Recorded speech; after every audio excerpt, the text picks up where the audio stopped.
ನಮಸ್ಕಾರ. ಮೊದಲ ಟೆಸ್ಟ್ ಪಂದ್ಯಕ್ಕಾಗಿ ದೊಡ್ಡ ಬದಲಾವಣೆ ಹೀಗಿದೆ. ಹೊಸ ಪ್ಲೇಯಿಂಗ್ 11 ಸ್ಟಾರ್ ಆಟಗಾರ ಡೆಬ್ಯೂ ಜೊತೆಗೆ ಪಿಚ್ ರಿಪೋರ್ಟ್ ಹೇಗಿದೆ, ಇದೆಲ್ಲ ಅಪ್ಡೇಟನ್ನು ಈ ಒಂದು ವಿಡಿಯೋದಲ್ಲಿ ತಿಳಿಸ್ಕೊಡ್ತಾ ಬರ್ತೀನಿ. ಆದ್ದರಿಂದ ದಯವಿಟ್ಟು ನೀವೇನಾದರೂ ಇನ್ನೂ ನಮ್ಮ ಒಂದು ಯೂಟ್ಯೂಬ್ ಚಾನಲ್ಗೆ ಸಬ್ಸ್ಕ್ರೈಬ್ ಆಗಿಲ್ಲ ಅಂದರೆ ಸಬ್ಸ್ಕ್ರೈಬ್ ಆಗಿ.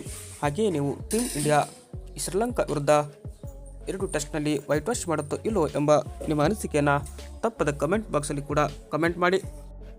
ಸ್ನೇಹಿತರೆ, ಇನ್ನು ಬಹಳ ದಿನಗಳ ನಂತರ ಮತ್ತೊಮ್ಮೆ ಟೀಮ್ ಇಂಡಿಯಾ ಟೆಸ್ಟ್ಗೆ ಕಮ್ಬ್ಯಾಕ್ ಮಾಡ್ತಾ ಇದ್ದು, ಈಗ ಟೆಸ್ಟ್ನಲ್ಲಿ ನಾವು ಶ್ರೀಲಂಕಾ ವಿರುದ್ಧ ಶ್ರೀಲಂಕಾದಲ್ಲಿ ಭಾರತ ತಂಡ ಆಡಲಿದೆ. ಅಂದರೆ 2 ಟೆಸ್ಟ್ ಪಂದ್ಯಗಳ ಸರಣಿಯಲ್ಲಿ ಮೊದಲ ಟೆಸ್ಟ್ ಪಂದ್ಯ ನಾಳೆಯಿಂದ ಅಂದರೆ ಆಗಸ್ಟ್ 15ರಂದು ಗಾಲ್ಲೆ ಇಲ್ಲಿ ನಡೀತಾ ಇದೆ.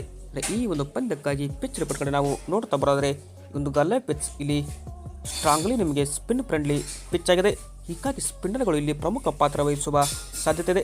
ಹೀಗಾಗಿ ಇಲ್ಲಿ ಈ ಒಂದು ಪಿಚ್ಚಲ್ಲಿ ಕೂಡ ನೀವು ಡ್ರೈ ಪಿಚ್ ಆಗಿರೋದ್ರಿಂದ ಇಲ್ಲಿ ಸ್ಪಿನ್ನರ್ಗೆ ಪ್ರಮುಖ ಪಾತ್ರ ಅಂತಲೇ ಹೇಳ್ಬೋದು. ಇಂಡಿಯಾ ಏನಪ್ಪ ಅಂದರೆ ಇಲ್ಲಿ ಸೀರಿಯಸ್ಲಿ 3 ಸ್ಪಿನ್ನರ್ಗಳ ಜೊತೆಗೆ ಹೋಗುವ ಸಾಧ್ಯತೆ ಇದೆ. ಅಂದರೆ ರವೀಂದ್ರ ಜಡೇಜಾ, ಕುಲ್ದೀಪ್ ಯಾದವ್, ಮಾನವ್ ಸುತಾರ್ ಕಡೆ ಹೋಗುವ ಸಾಧ್ಯತೆ ಇದೆ. ಜೊತೆಗೆ ಫಾಸ್ಟ್ ಬೌಲರ್ ಆಗಿ ಸಿರಾಜ್ ನಮ್ಮ ತಂಡದಲ್ಲಿ ಎಂದಿನಂತೆ ಇದ್ದರೆ, ಇತ್ತ ಡೇ 1ನಲ್ಲಿ ಕೂಡ ಈ ಒಂದು ಪಿಚ್ ಬ್ಯಾಟಿಂಗ್ಗೆ ಬೆಸ್ಟ್ ಬ್ಯಾಟಿಂಗ್ ಅಂತಲೇ ಹೇಳ್ಬೋದು. ಹೀಗಾಗಿ ಟಾಸ್ ಗೆದ್ದರು ಇಲ್ಲಿ ಮೊದಲು ಬ್ಯಾಟ್ ಮಾಡುವ ಸಾಧ್ಯತೆ ಇದೆ. ಈ ಒಂದು ಪಿಚ್ನಲ್ಲಿ ನಿಮಗೆ ನೋಡ್ತಾ ಬರೋದಾದರೆ ಫಾಸ್ಟ್ ಬೌಲರ್ಗಳೇ ಇನಿಷಿಯಲಿ ಸ್ವಲ್ಪ ಅಸಿಸ್ಟೆಂಟ್ ಸಿಗ್ಬೋದು. ಬಟ್ ಅದು ಬಿಟ್ಟರೆ ಇಲ್ಲಿ ಸ್ಪಿನ್ನರ್ಗೆ ಅಂತಲೇ ಹೇಳಿ ಮಾಡಿಸಿದಂಥ ಪಿಚ್ ಇದಾಗಿದೆ.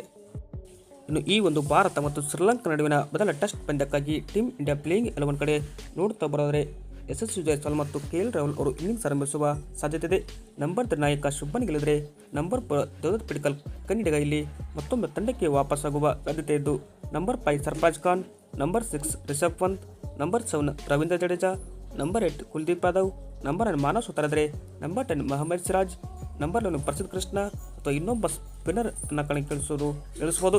ಬಟ್ ಇದು ಏನಪ್ಪ ಅಂದರೆ ಪ್ರಬಲಿ ಟೀಮ್ ಇಂಡಿಯಾ ಪ್ಲೇಯಿಂಗ್ 11 ಅಂತಲೇ ಹೇಳ್ಬೋದು. ಅಂದರೆ ಟೀಮ್ ಇಂಡಿಯಾ ಕಂಪ್ಲೀಟ್ ಆಗಿ ಇಲ್ಲಿ ಇನ್ನೊಬ್ಬ ಸ್ಪಿನ್ನರ್ ಆದ ಸರ್ನಾಶ್ ಕಡೆ ಅವರು ಕೂಡ ನೋಡ್ಬೋದು.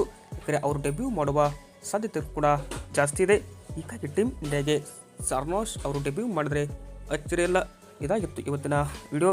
ಈ ಒಂದು ವಿಡಿಯೋ ನಿಮಗೆ ಇಷ್ಟವಾದಲ್ಲಿ ದಯವಿಟ್ಟು ತಪ್ಪದೆ ಒಂದು ಲೈಕ್ ಮಾಡಿ. ಹಾಗೆ ನಿಮ್ಮ ಪ್ರಕಾರ ಟೀಮ್ ಇಂಡಿಯಾ ಪ್ಲೇಯಿಂಗ್ 11 ಯಾವ ಥರ ಇರಬೇಕಂತ ಕಮೆಂಟ್ ಬಾಕ್ಸಲ್ಲಿ ನಿಮ್ಮ ಅನಿಸಿಕೆಯನ್ನು ಕಮೆಂಟ್ ಮಾಡಿ. Thank you.